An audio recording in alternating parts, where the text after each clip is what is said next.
Hello students, गईकालना लेक्चरमां आपणो topic हतो हाइड्रोजननो रेखीय उत्सर्जन वर्णपटनी समजूती। हाइड्रोजनना वर्णपटमां टोटल केटली रेखाओ मळी हती? 21 रेखाओ। 21 रेखाओने આપણે જુદી જુદી શ્રેણીઓમાં વિભાજિત કરી હતી। કેટલી શ્રેણીઓ હતી બોલો? 6। કઈ કઈ? લાઇમેન, બામર, પાસ્ચન, બ્રેકેટ, ફુંડ અને હમ્ફ્રે। તો ટોટલ 6 શ્રેણીઓ હતી। હવે એ 6 શ્રેણીઓમાં કઈ શ્રેણીમાં કેટલી રેખા હતી? तो लाइमेन श्रेणीना अंदर 6 रेखा, बामरनी 5, पास्चननी 4, ब्रेकेटनी 3, फुंडनी 2 ने हम्फ्रेनी 1 एम कुल 21 रेखाओ हती। तो अहींया एक नानकड़ो नीट माटेनो प्रश्न सॉल्व करावुं छुं तमने के जो आवो प्रश्न तमने परीक्षामां पूछाय के इलेक्ट्रॉन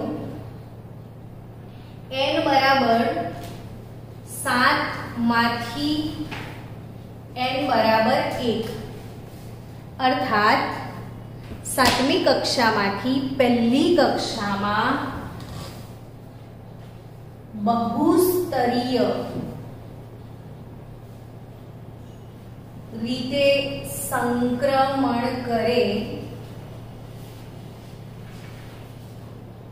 तो वर्णपटमां केटली रेखाओ मळे? आवो प्रश्न पूछाय के इलेक्ट्रॉन n बराबर 7 मांथी n बराबर 1 मां बहुस्तरीय रीते संक्रमण करे तो वर्णपटमां केटली रेखाओ मळशे? बीट जो प्रश्न शू हतो कि इलेक्ट्रॉन n बराबर 7 मांथी n बराबर 1 मां बहुस्तरीय रीते संक्रमण करे तो वर्णपटमां केटली रेखाओ मळे? तो रेखाओनी वर्णपटीय रेखाओनी संख्या कया सूत्र द्वारा मेळवी शकाय? तो वर्णपटीय रेखाओनी संख्या मेळवવાનું सूत्र છે n2 - n1 n2 - n1 + 1 / 2। आ सूत्र नीट माटे तमारे याद राखवानुं छे के वर्णपटीय रेखाओनी संख्या कई रीते शोधी शकाय? तो n2 - n1 n2 - n1 + 1 / 2। હવે n2 - n1 એટલે શું? તો કે 7મી કક્ષામાંથી પહેલી કક્ષામાં આવે છે। આ લેવલ તો બરાબર છે। तो 7મી કક્ષામાંથી પહેલી કક્ષામાં આવે છે તો અહીંયા 7 - 1 થશે ને હવે અહીંયા 7 - 1 + 1 તો 7 - 1 કેટલા થાય? 6 6 + 1 તો અહીંયા / 2 તો 7 માંથી 1 જાય તો 6 * 7 ભાગ્યા 2 तो 2 तारी 6 तो 7 तारी 21 रेखाओ तमने मळशे। तो वर्णपटीय रेखाओनी संख्या शोधवानुं सूत्र शुं छे? n2 - n1 n2 - n1 + 1 / 2 यानी कि 7 - 1 6 + 1 / 2 તો વર્ણપટમાં કુલ 21 રેખાઓ મળશે. કેટલી રેખાઓ મળશે સ્ટુડન્ટ? 21. હવે આ જ સૂત્ર બીજી રીતે પણ તમે સોલ્વ કરી શકો. વર્ણપટીય રેખાઓની સંખ્યા શોધવાનું બીજું સૂત્ર છે summation delta n, sigma delta n, यानी कि सिग्मा n2 n1, यानी कि सिग्मा હવે 7 અને 1, 7 માંથી 1 માં આવે છે તો 7 ઓછા 1 સિગ્મા 6 થાય. હવે સિગ્મા 6 એટલે શું? તો કે 6 થી આગળના તમામ પદોનો સરવાળો.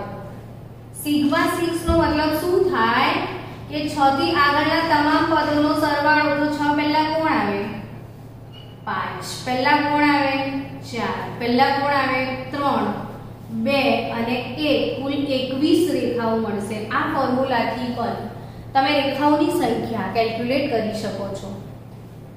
તો અહીંયા લાઇમેન સિરીઝની 6 રેખાઓ, બામરની 5, પાસ્ચનની 4, બ્રેકેટની 3, ફૂંડની 2 અને હમ્ફ્રેની 1 થઈ ગઈ કુલ 21 રેખાઓ.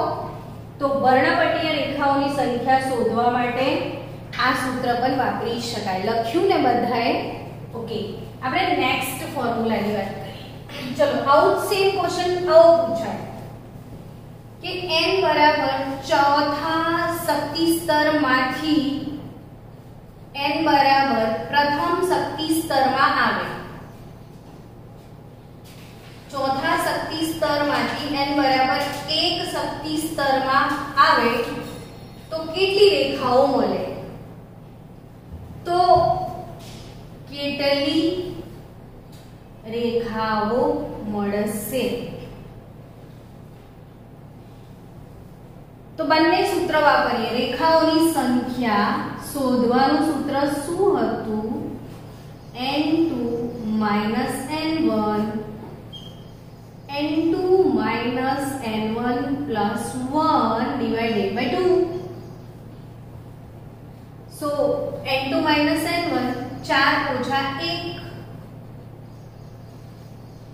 4 ઓછા 1 એટલે 3 વત્તા 1 4 ભાગ્યા 2 તો 2 દુ 4, 3 4 ઓછા 1 એટલે 3 ગુણ્યા 2 તો કુલ તમને 6 રેખાઓ મળશે. વર્ણપટમાં કેટલી રેખાઓ મળશે? 6.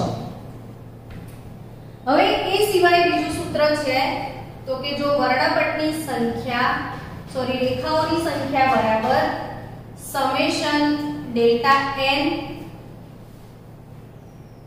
તો અહીં ડેલ્ટા n એટલે સમેશન 4 - 1 એટલે સમેશન 4 - 1 તો 3 ને 3 + 2 + 1. અહીંયા સિગ્મા 3 નો મતલબ 3 થી આગળના તમામ પદોનો સરવાળો. 3 પહેલા શું આવે? તો 3 2 1 6 5 ને 1 6. સમજી ગયા? તો આ રીતના વર્ણપટીય રેખાઓની સંખ્યા શોધી શકાય છે.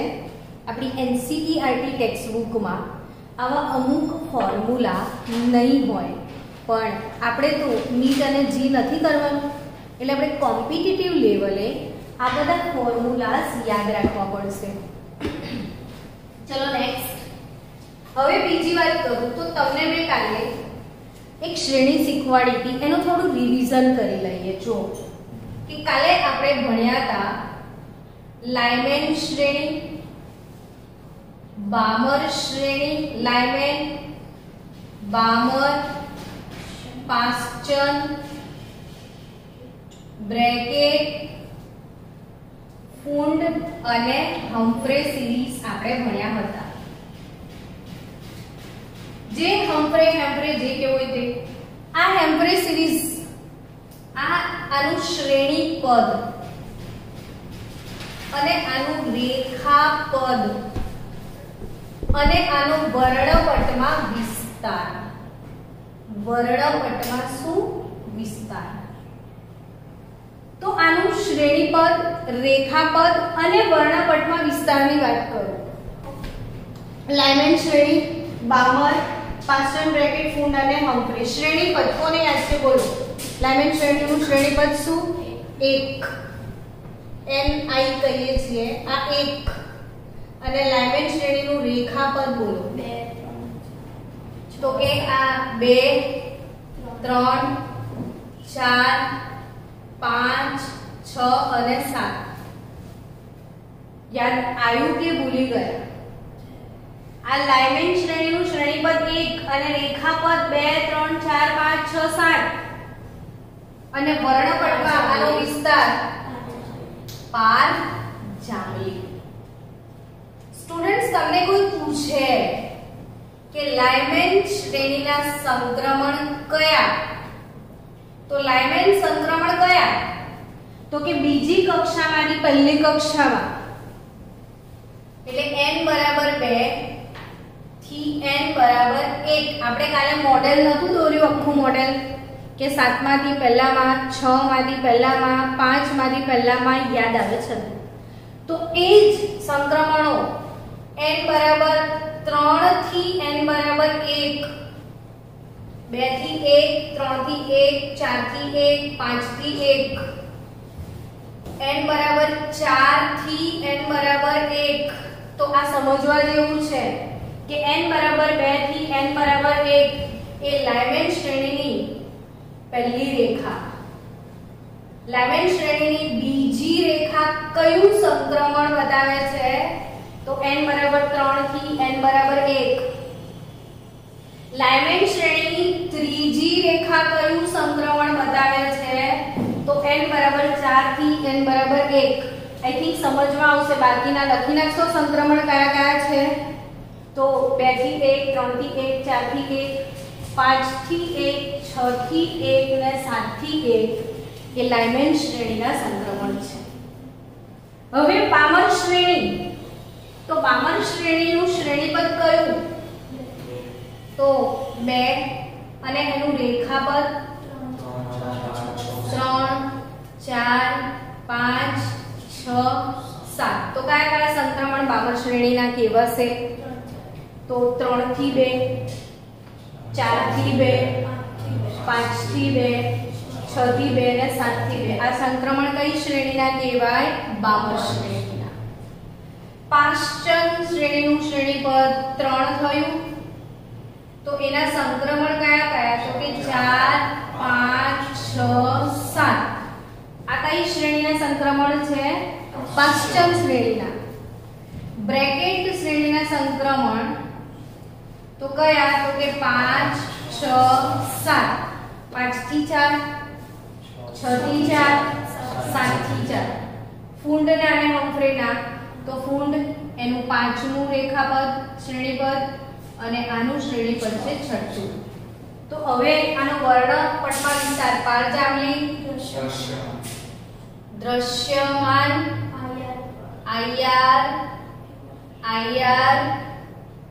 IR, અને દૂરના પારરક્ત તરંગો એવી IR. પારરક્ત એટલે IR, ઇન્ફ્રારેડ. તો આ શું કામ મોડે કરવાનું? તો કેમ કે સીધા આવા પ્રશ્નો આવશે કે બામર શ્રેણી એની ત્રીજી રેખાની આવૃત્તિ શોધો. હવે આવો પ્રશ્ન આવે કે બામર શ્રેણીની ત્રીજી રેખાની આવૃત્તિ કેટલી?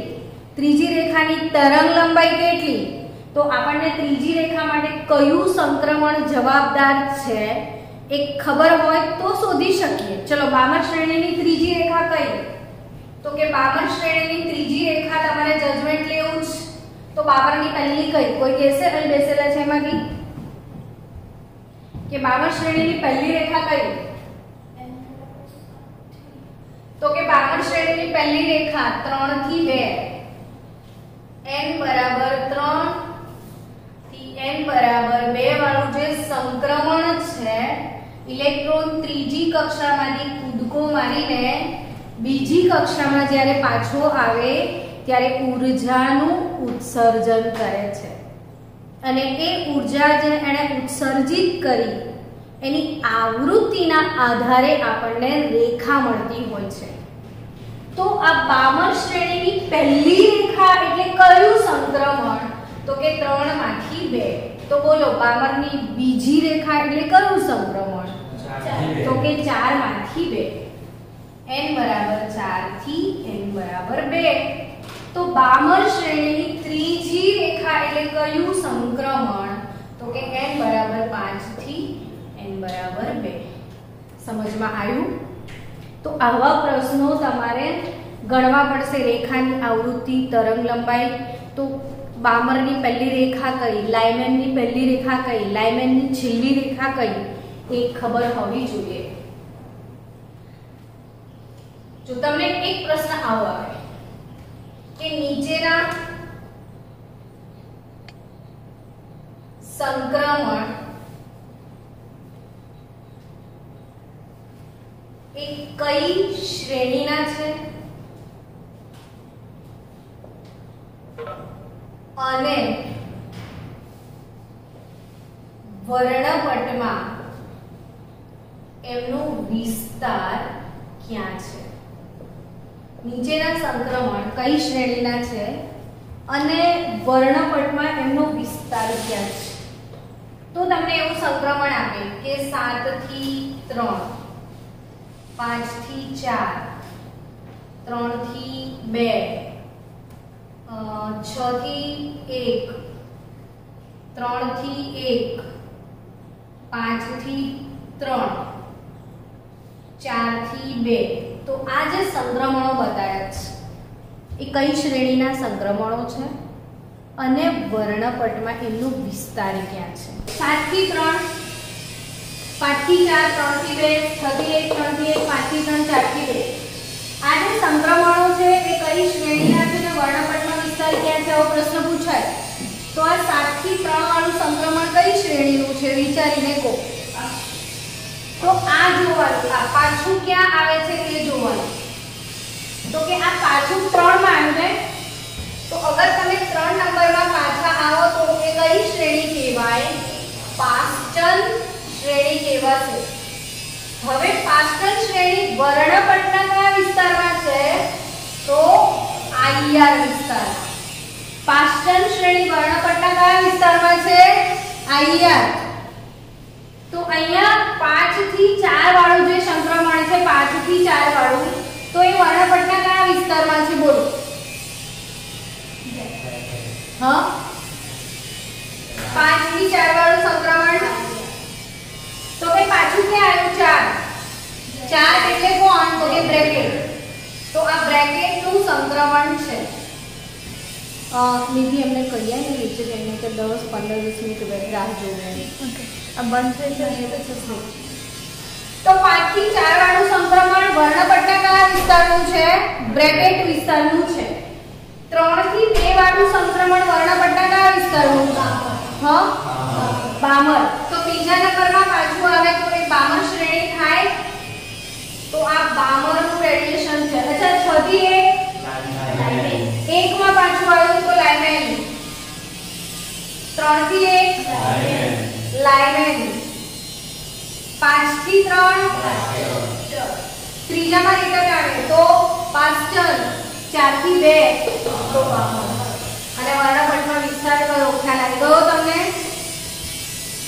તો આ છે વર્ણપટના વિસ્તાર. આ ટાઈપના પ્રશ્નો તમારે આ શ્રેણીને સમજીને આ ટાઈપના પ્રશ્નો ક્રેક કરવા પડશે, કારણ કે આના આધારિત દાખલા હશે. ચલો આપણે સમજીએ.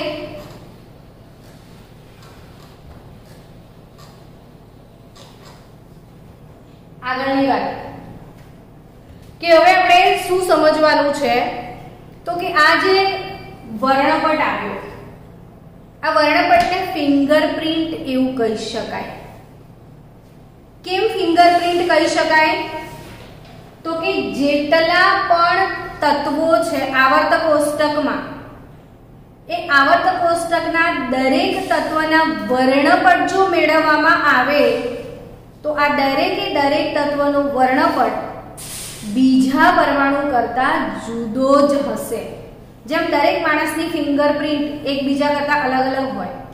તમને ખ્યાલ હશે કે કોઈ જગ્યાએ ક્રાઇમ થયો છે, કોઈ ગુનો થયો છે, તો એ ગુનેગારને શોધવા માટે એ વસ્તુઓ પરથી ફિંગરપ્રિન્ટ મેળવવામાં આવતી હોય છે અને એ ફિંગરપ્રિન્ટના એનાલિસિસને આધારે ફિંગરપ્રિન્ટ મેચ કરવામાં આવે છે, જેથી તમે ગુનેગારને ઓળખી શકો છો.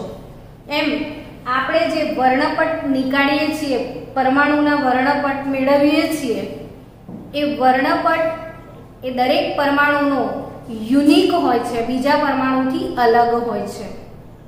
હવે આ જે વર્ણપટ છે એ વર્ણપટ શોધીને તત્વને ઓળખવાની જે રીત છે એને આપણે સ્પેક્ટ્રોસ્કોપી મેથડ કહીએ છીએ.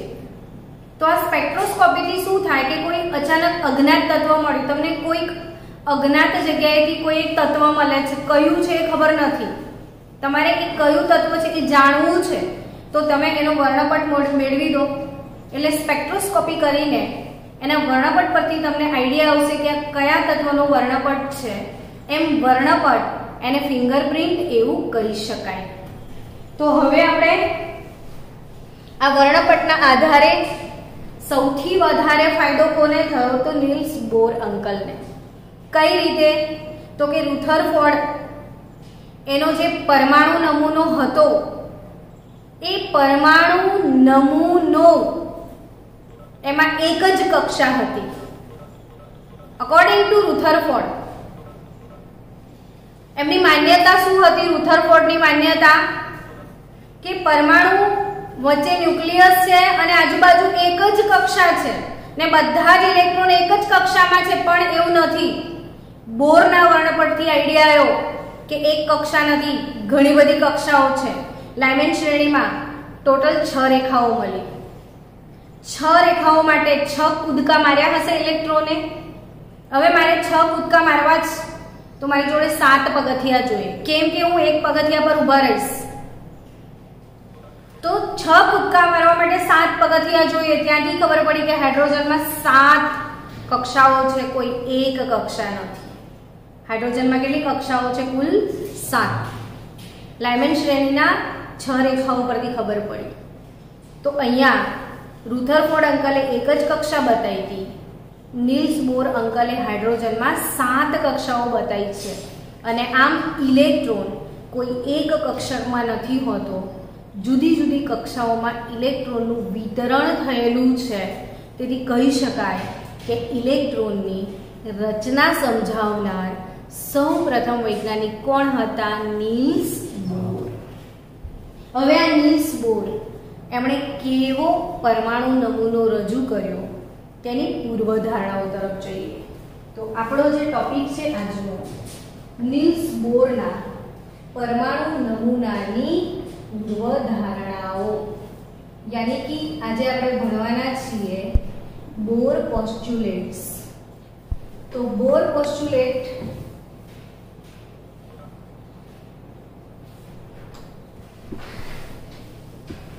એમાંની પહેલી પોસ્ચ્યુલેટ બોર અંકલની શું છે?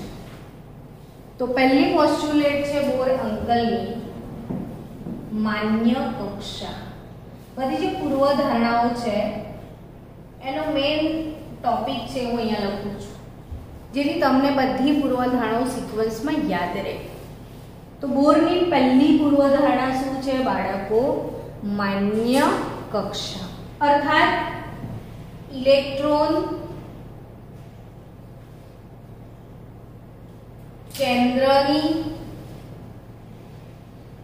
આસપાસ વર્તુળાકાર માર્ગે પરિભ્રમણ કરે છે.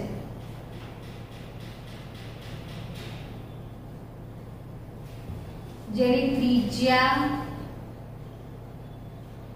નિશ્ચિત હોય છે, એટલે નિશ્ચિત કક્ષામાં નિશ્ચિત ત્રિજ્યાના વર્તુળાકાર માર્ગે ભ્રમણ કરે છે અને આ વર્તુળાકાર માર્ગને કક્ષા કહેવાય. તો પહેલી જ પૂર્વધારણા માન્ય કક્ષા, અર્થાત ઇલેક્ટ્રોન કેન્દ્રની આસપાસ વર્તુળાકાર માર્ગે ભ્રમણ કરે છે જેની ત્રિજ્યા નિશ્ચિત છે અને એને શું કહેવામાં આવે છે? કક્ષા. અને આ જે કક્ષા, આ કક્ષાને માન્ય કક્ષા અથવા સ્થિર કક્ષા કહેવામાં આવે છે, કારણ કે ઇલેક્ટ્રોન પરિભ્રમણ દરમિયાન ઊર્જાનું શોષણ કે ઉત્સર્જન કરતો નથી. ઇલેક્ટ્રોન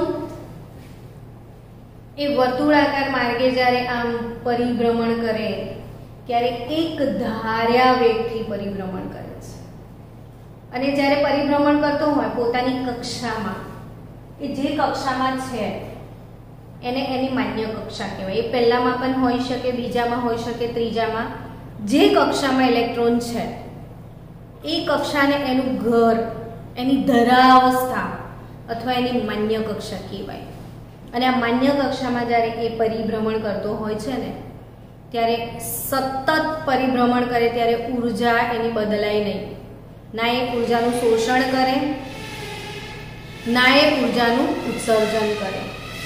અર્થાત એની ઊર્જા શૂન્ય હોય છે. અર્થાત એની ઊર્જા કેટલી હોય છે બાળકો? શૂન્ય. એટલે આમ શૂન્ય જેવું ના કહેવાય, ઊર્જાનો તફાવત શૂન્ય છે. ઊર્જા તો એને હોય પણ ઊર્જા એની બદલાતી નથી. જે હોય એ સ્થિર હોય, ઊર્જાનો તફાવત શૂન્ય હોય. તો અહીંયા આ એની જે નિશ્ચિત ત્રિજ્યા છે, નિશ્ચિત કક્ષા છે, ને માન્ય કક્ષા અથવા સ્થિર કક્ષા એટલે કીધું કે ઇલેક્ટ્રોન સ્થિર લાગે, ના ઊર્જાનું શોષણ કરે, ના ઉત્સર્જન કરી રહ્યો છે. તો પહેલી પૂર્વધારણા થઈ. બીજી પૂર્વધારણા શું છે? તમે લખી લીધી હશે હે ને? તો બીજી પૂર્વધારણા છે ઇલેક્ટ્રોનનું સંક્રમણ, યા તો એને ક્વોન્ટમ જમ્પ પણ કહેવાય. ક્વોન્ટમ કૂદકા યા તો ક્વોન્ટમ જમ્પ. હવે શું આ? તો કે ઇલેક્ટ્રોન જે વર્તુળાકાર માર્ગે આમ ફરી રહ્યો હતો, જે પોતાની માન્ય કક્ષામાં હતો ત્યાં શાંતિથી ફરતો હતો, એની ઊર્જા અચળ હતી, પણ અચાનક એના પર બહારથી કોઈ વિકિરણ આપાત થાય ઇલેક્ટ્રોન પર. આ ઇલેક્ટ્રોન પોતાની ધરા અવસ્થામાં ફરી રહ્યો છે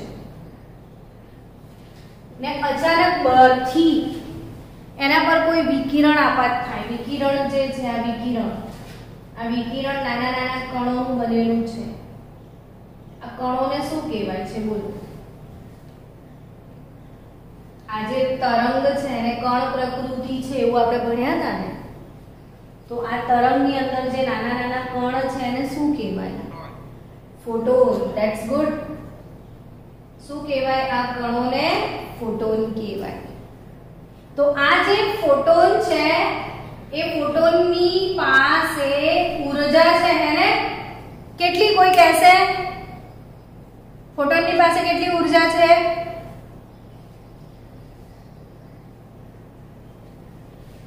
તો E બરાબર h ન્યુ જેટલી. ફોટોન પાસે કેટલી ઊર્જા છે? E બરાબર h ન્યુ જેટલી ઊર્જા છે. એટલે ઇલેક્ટ્રોન પર જ્યારે કોઈ વિકિરણ આપાત થાય ત્યારે ઇલેક્ટ્રોન ફોટોનમાંથી ઊર્જા ગ્રહણ કરીને પાર્ટી બોર્નવિટા પીવે એટલે કૂદકા મારવા તૈયાર.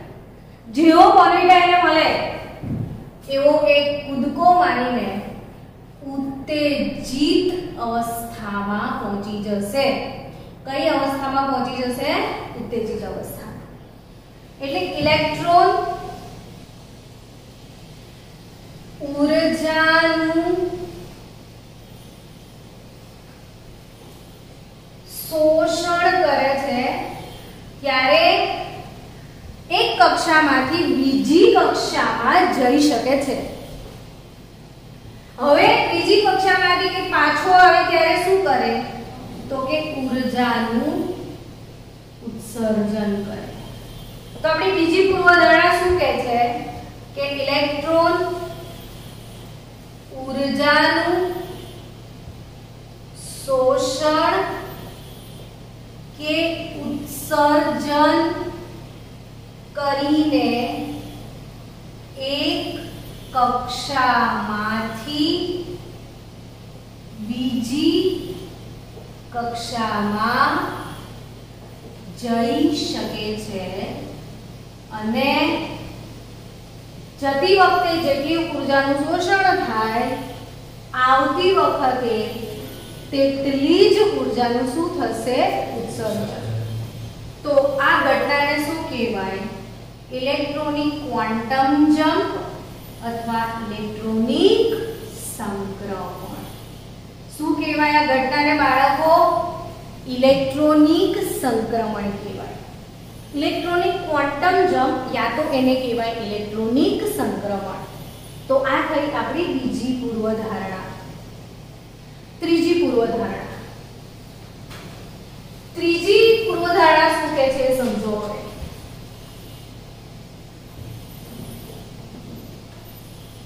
ઇલેક્ટ્રોનનું કોણીય વેગમાન.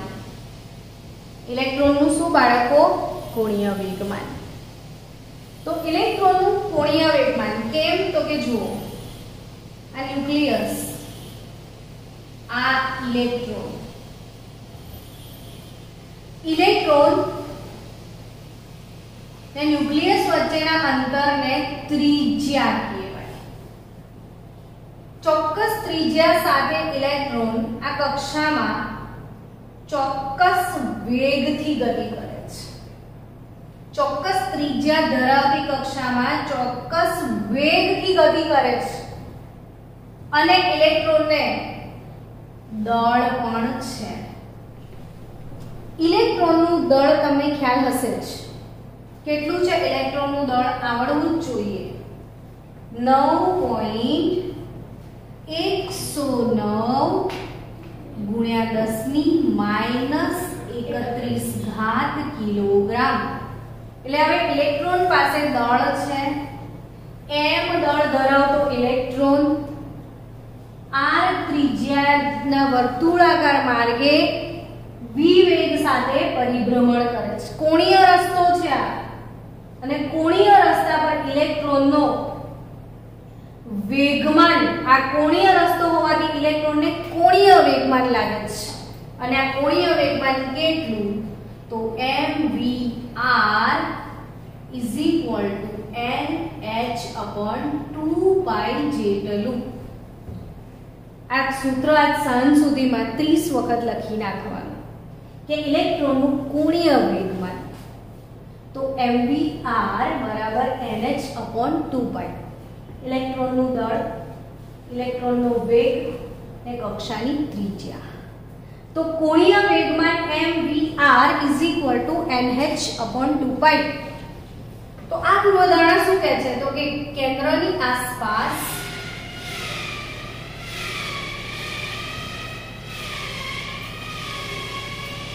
ઇલેક્ટ્રોન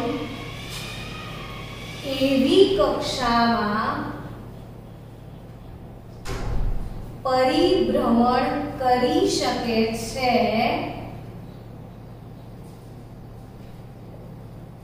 જ્યાં તેનું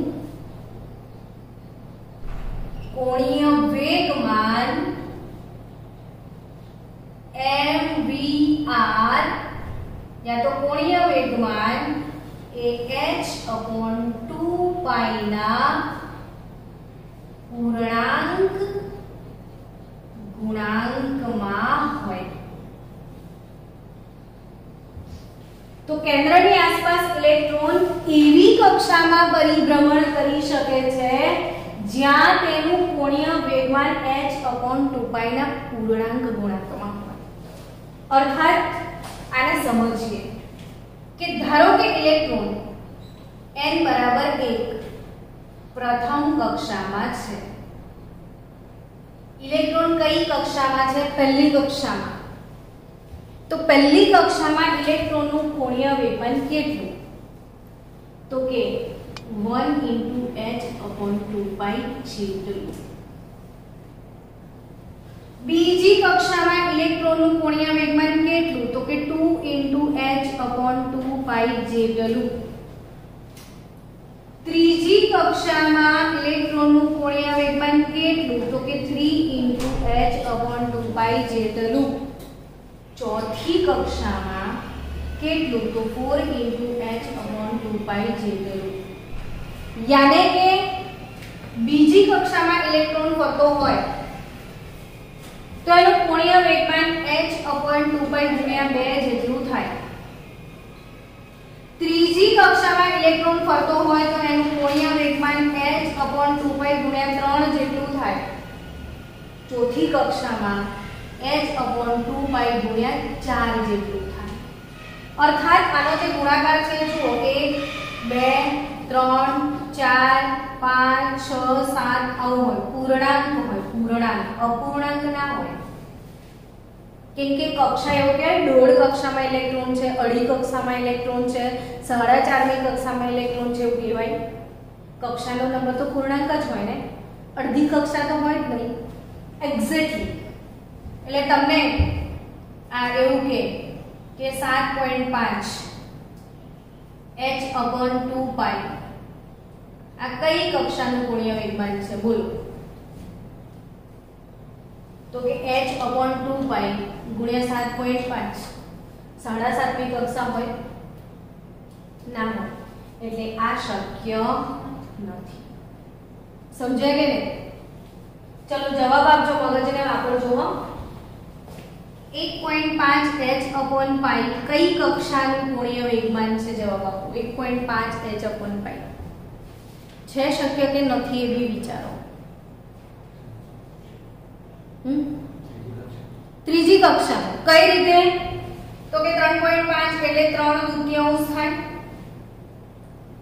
h/π થયું। હવે વિચારો કે h/2π લઈ લો તો આ 3 ગુણ્યા h/2π થયું 3/2 એટલે 1.5 તો આ શક્ય જ आ h/π गुण્યા 3 એટલે આ ત્રીજી કક્ષાનું કોણીય વેગમાન છે। કઈ કક્ષાનું કોણીય વેગમાન છે?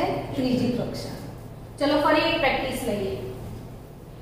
7.5 h/π કઈ કક્ષાનું કોણીય વેગમાન હશે?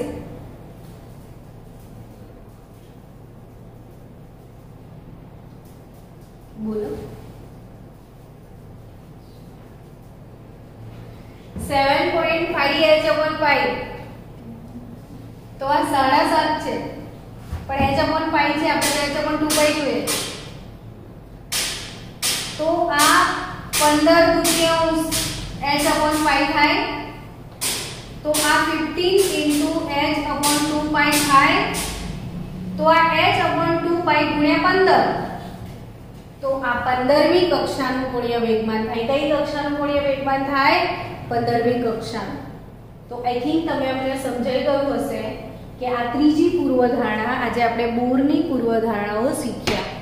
પહેલી પૂર્વધારણા સ્થિર કક્ષા। ઇલેક્ટ્રોન જે કક્ષામાં પરિભ્રમણ કરે એને એની માન્ય કક્ષા કહેવાય જેમાં એ ઊર્જાનું શોષણ ઉત્સર્જન નથી કરતો। જ્યારે ફરે છે ત્યારે પણ બહારથી કોઈ સોર્સ આવે ને એને ઊર્જા આપે तो एक कक्षामांथी कूदको मारीने बीजी कक्षामां जई शके छे।